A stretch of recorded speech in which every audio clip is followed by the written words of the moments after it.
สองหมู่สามหมู่ไอ้สะดุ้งลุกขึ้นพามา ม่วงลาม่วงมันรับซีม่วงเนาะ เมื่ออยู่หัวที่ถูกใจลายสงสารเลยที่บางตอนชาติที่หุ่นทางย้อน ลาม่วงนี่ ตายแก่ไปนะ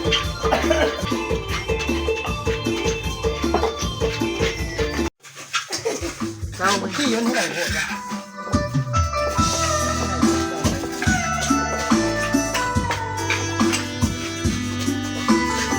ลาม่วงเราในละชีวิตเปลี่ยนไป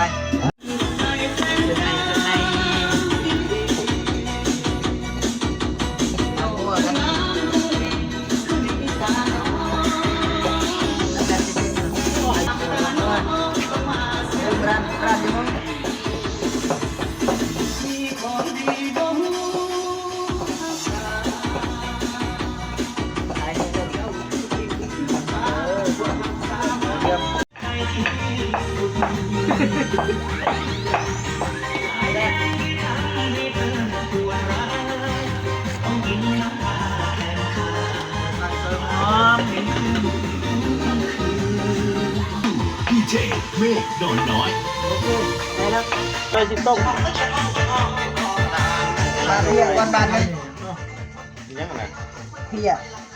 ขี่ล้วน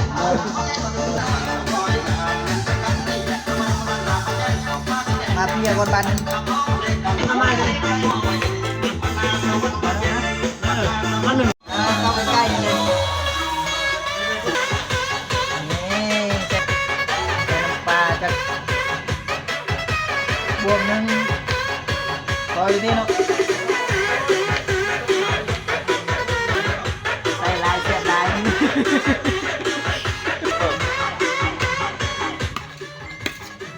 บ่ได้เลยเชียงมันวนโพดต้องในตัดภาคเชียงเอา ชอบมากเพราะว่าเขาผสมมือนี้เพราะอาหารนี่ยังผสมกันกินหลายแนวเสร็จแล้วมันจะง่ายหลายอย่าง นะได้ที่เลยทุกคนเลยกินเด็กๆเฮาทีมงาน ไอ้เนี่ยนี่น่ะนี่เรื่องจ้า วันนี้บริลงห้วยลงห้องวันนี้ ลูกพี่กิน